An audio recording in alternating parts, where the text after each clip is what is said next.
and welcome to Telewizja Republika. When you are GRU, Russian military intelligence operator in the United States, probably being chased on a highway by a couple of police cars is the last thing you want to take part in.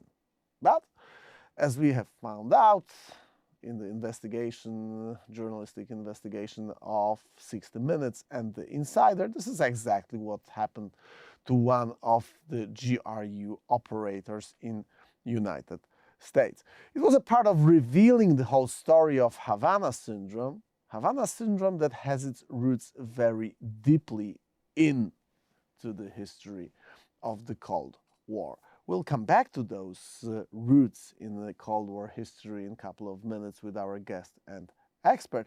And we will talk today also about the drone wars. Drone war in a very different manner that we used to think of, speaking of Russian war against Ukraine, which is actually the first mega drone war. But I do not think that we had an opportunity to watch drones on the battlefield being bombed by drones flying over the battlefield. This is exactly what happened a couple of days ago. When we come back to the history of the great conflicts, the great wars, we surely remember the Second World War and the whole operation of decepting Germans in terms of places where Allies wanted to cross the English Channel. To do so, they have created the whole army of inflatable tanks that weren't real tanks. However, Russia, trying to learn from the history of Allies, decided to draw or actually paint their own decoys on the tarmac of airfields in Russia. They forgot that you shouldn't park a real helicopter on this kind of painting if you want someone who is analyzing the satellite pictures from above making think of you as a total idiot. Because someone who did this kind of thing must be a total idiot if he thinks or she thinks that parking a real helicopter on a painted aircraft wouldn't raise all the alarm bells in the offices and at the desks of satellite pictures analysts who are working in the intelligence offices all around the world. You can join us here on rachoń.com. That's our Substack. You can leave us your email. We'll come back to you with the reports from the ongoing war against the West, because we are going to talk about those and other things with our guest tonight. My name is Rachoń. This is Rachoń. And we roll in. Are you ready? 3, 2, 1, go! One and only Chuck Pfarrer, again on Telewizja Republika. Chuck, great to have you on our program. Legendary Navy SEALs Team 6 commander and great friend of our show. Welcome back. Thank you, sir. Great to join you. Chuck, I even don't know where to start because there are lots of very interesting things that you are describing in your on your Twitter account. But before we move to the things that are going on the front lines or far behind the front lines of the war of Russia against Ukraine, I know that you are interested in the thing that is called Havana syndrome, that was widely described by the investigative journalists of The Insider and 60 Minutes, but you described those things before. What do we know about the Havana syndrome, and what is the way that it expands, and what we know by now, it expands our knowledge about the waging of war, but also a different kind of a war, because this, well, I wonder what's your take on what we have just found out. Well, the story goes back way before Havana. In 1933, the Soviet Union worked on non-lethal weapons technology using hearing, ultrasound, and infrasound, sounds above and below human hearing. Then again, in 1965, they studied, again, non-lethal weapons, and these were radio frequencies beamed at humans, and they discerned what sort of symptoms would come from that. Those symptoms absolutely overlap the Havana syndrome: cognitive impairment, physical problems, neurological problems, etc. But here's the bombshell. In 1945, during World War II, Russia started to beam microwaves at the American embassy in Moscow. The Russian Boy Scouts had presented a giant medallion of the seal of the United States to the ambassador. It sat behind his desk. In it was a listening device with no moving parts. It was an antenna in a cavity. They beamed microwaves at the ambassador's office. They heard everything he said from 1945 until the 70s, when the microwaves were discovered. The original syndrome was called Moscow syndrome, and dozens of embassy employees were hurt by it. What is the relation between this famous story, because it's a famous story of a long-standing surveillance of the US diplomats, and the Havana syndrome that we hear about right now? Because you are mentioning non-lethal weapons. It's something that we may find puzzling. What's the big deal about the noises below or above the frequency of what we can physically hear? Well, it's not a big thing. Why it is a big thing? Well, it's very interesting. Before this 60 Minutes and the other journalists researched this, the US government's stated opinion was this was hysteria, nothing really happened, this isn't anything to worry about. But behind the scenes, it had started to compensate embassy employees who, it turns out, some of them were very, very, very seriously injured by this. We still don't know if it is a combination of radio frequencies, microwave, sound, but what it does damage are the sort of cavity spaces in the human body, which leads some researchers to believe that this device may have a dual purpose. It is harmful to humans, but it also turns a human being into a transmitter by treating them as a resonant cavity generator. So, but the jury is still out. The real report is still very highly classified.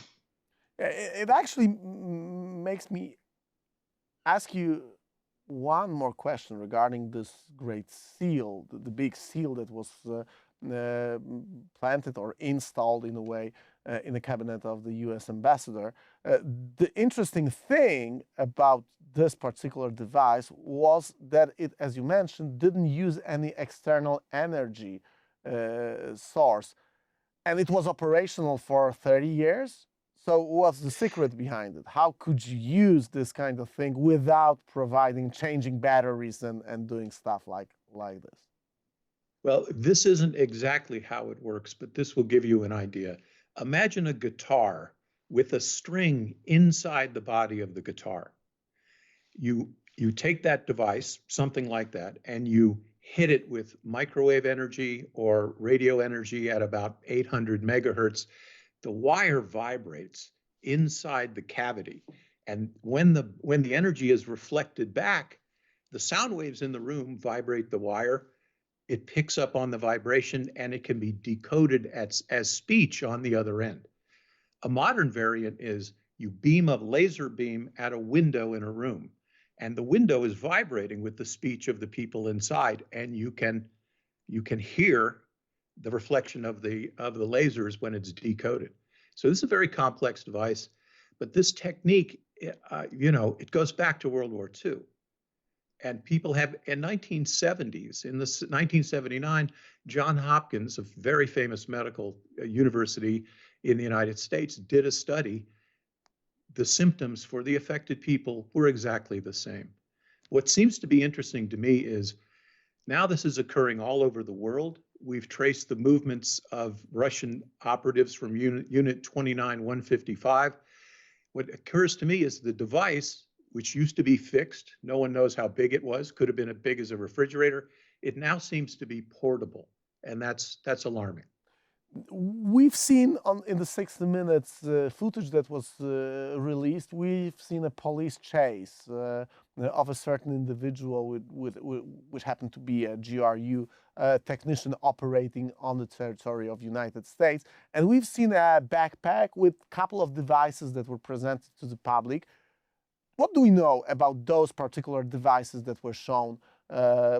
Is it a part of the device that we are talking about, or is it unrelated to the certain devices that were used against the personnel of U.S. Embassies all around the world? Well, it's hard to say. Those devices were captured. What makes it so hard to say is in espionage there are the term of art is a concealment. And that is something that looks like something else, that you hide something in. Okay. If those devices were captured in the United States, they would have been sent to Quantico, where several U.S. agencies have laboratories. They would have taken it apart, looked at it completely, and sent the Russians back a bag of parts for them to reassemble. Okay. So the fact that it looked a bit like I don't know, laptop charger doesn't mean that it was indeed a laptop charger. It could be something totally different that only reassembles it in terms of shape. Yes, absolutely. We know, and we know that from the things that were said in the video and written in the article, that members of the U.S. Diplomatic crew, let's put it this way, recognized after 3 years a certain individual which happened to be a son of a very high figure of the Russian military intelligence apparatus. What do you make of those information? What is the meaning of sending this kind of person to this kind of activity? Well, the person in question is the son of the commander of Unit 29155. Nepotism is alive and blooming in Russia, as we know. The interesting thing about this individual, he's obviously being groomed for some greater role, both in the organization, but also in a covert career abroad. If you have a picture of him, he could walk down the beach in California with a surfboard under his arm and nobody would turn around.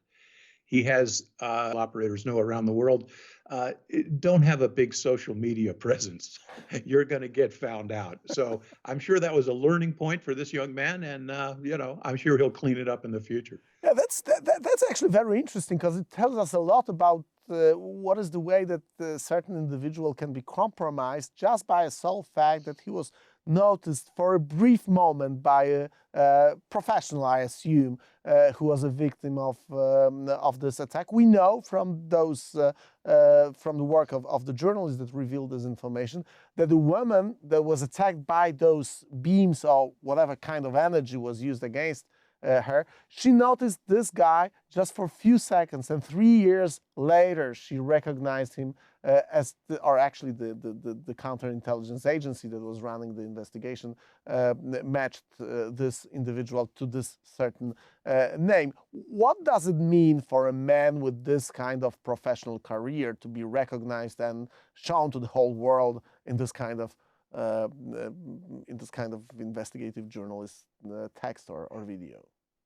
Well, is he compromised for long? Yes, and the term of art is he's been blown. So his face is known. I mean, that word has a connotation of meanings, but in espionage, it means that everyone knows who he is now.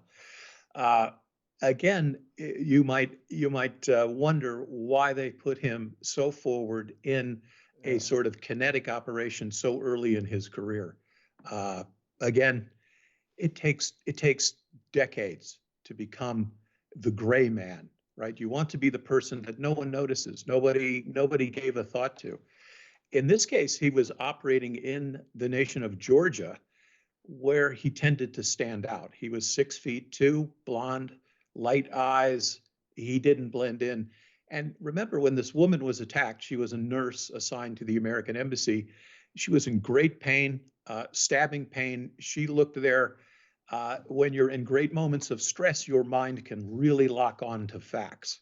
Some people don't. They black out. They go internal. She went external. His face was burned into her consciousness. And as you said, 3 years later, she picked him up out of a lineup. That was an important piece of the puzzle. Okay, do you, because there's another interesting thing. I mean, if someone reads the espionage books, if someone follows the great movies of the espionage history, you are producer of one of the greatest. But I wonder, what do you make of this police chase that we've seen? It looks like it is against all the rules that people who are working covertly in a foreign state as an operative of a secret service should behave. Well, you shouldn't behave like this on a highway. You shouldn't take part in run away from the police with your car. You should rather stay low. Do we know anything about the reasons for which he was taking part in the James Bond style police highway chase? Well, a lot of things went wrong for the Russians in that operation. The mistakes that their operator made, let's put it this way, there's no bigger insult for an international intelligence operator than to get busted by the local police. That's way down on the list. I have a hunch that American intelligence was sending a message to the GRU, and that is, you're amateurs. Process. It probably wasn't the local police who were tipped off, right? They got a call from headquarters saying, pull this guy over. And when he ran, it was just a bonus for everybody. Yeah, to make it public in a way. Okay, I got tons of questions. We don't have so much time to boil down and to discuss this particular case further. I'm referring to your Twitter account because you have published in the last 20 hours several very, very interesting pieces of information from the Russian war against Ukraine. And let me start with this one, which is purely a military thing on one hand before we come back to the, or maybe let's start with the things that are related to the deception techniques and, in a way, espionage world. You write that, and you are referring to the UK intelligence report and the pictures, and this is a quote from your tweet. UK Intel reports that Russia continues to paint aircraft decoys on hard stands of its forward airfields. The illusion fails when real aircraft are serviced on the paintings. I mean, what were they thinking when they parked a helicopter on a painting of an aircraft? I don't know.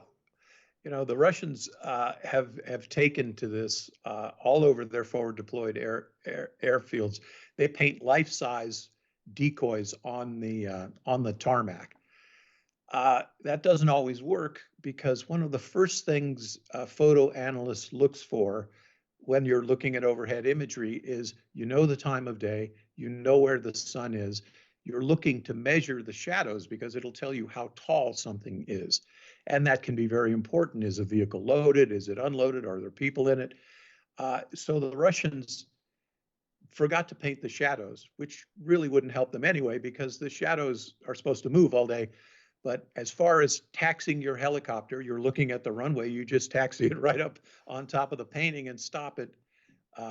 We used to have this saying in espionage, I can tell you how and I can tell you when, but I can never tell you why.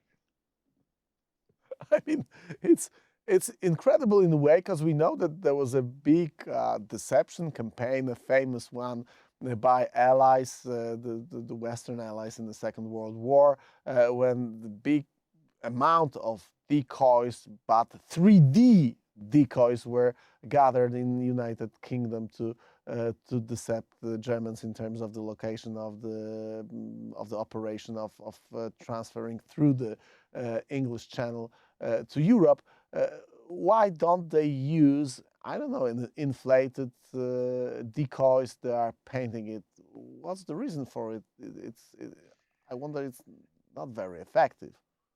It might be the shortage of material in Russia. On at least one occasion, the Russians used an inflatable tank decoy, but its barrel had a little problem, and it It's just the didn't same with seem to work out. S-300s, as far as I remember. Exactly, that little, maybe a little more inflation. But on the other hand, the Ukrainians are making Hollywood quality decoys out of basically wood.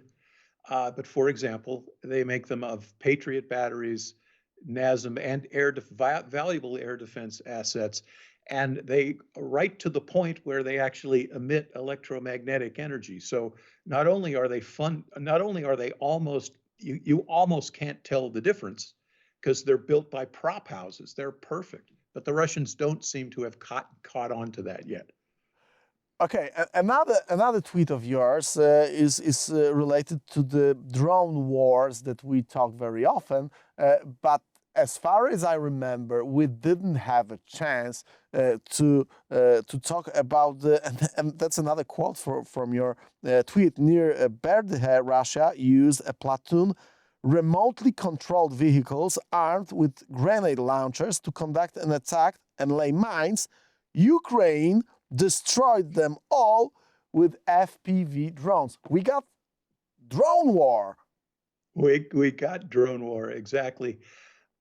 Again, the Russians appear maybe to have jumped the shark here, as we say. So they build a remotely actuated vehicle. They're about a meter long and maybe a meter high. Very simple, almost like a giant remote controlled car. They essentially are just like that. It would have been great if they had used those to lay mines or use them as grenade launchers, but trying to do both to make this super weapon, it didn't work. And then I would also suggest to the Russians, things work better at night. They use these in broad daylight, and if it's moving and it looks, you never want to look unique on the battlefield. If you look unique, somebody's going to try to kill you.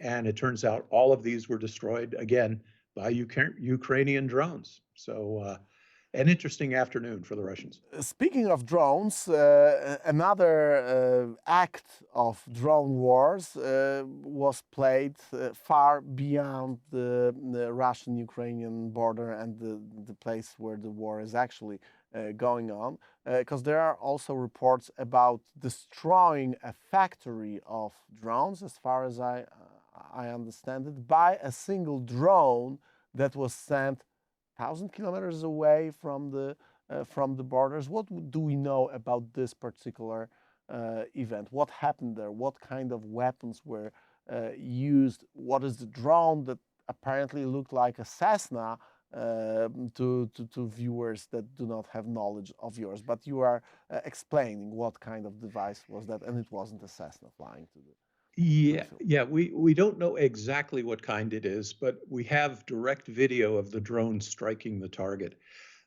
It looks very much like a Cessna aircraft, and that is a high-wing monoplane, single engine with fixed tricycle landing gear. In no way would you mistake this as a fighter plane. It looks like a civilian aircraft, except it doesn't have a cockpit.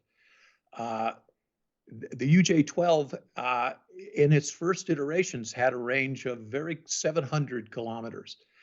If you adjust the balance between fuel and payload, you can extend the range. What's interesting is air defense systems, they were originally designed to protect airspace against supersonic, low-level intruders. Right, so that was the purpose of, say, the S-300, the S-400.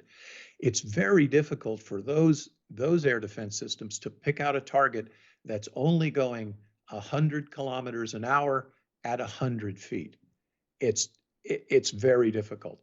So that's one of the reasons why Ukraine has been able to attack these strategic targets with essentially homemade weapons. And the target that was hit was where Shahed drones were being produced using the forced labor of engineering students. So it was a viable target. What was the outcome? Do we know what is the result of this attack, or we can only assess it by the video and the official statements and claims? Well, in the video, we see the initial explosion. Then we see a number of secondary, let's call them combustive events. Those are generally called secondaries in the business, and it tells you you've hit something that is, that at very least has energy sources. Whether that's ammunition, you get big explosions.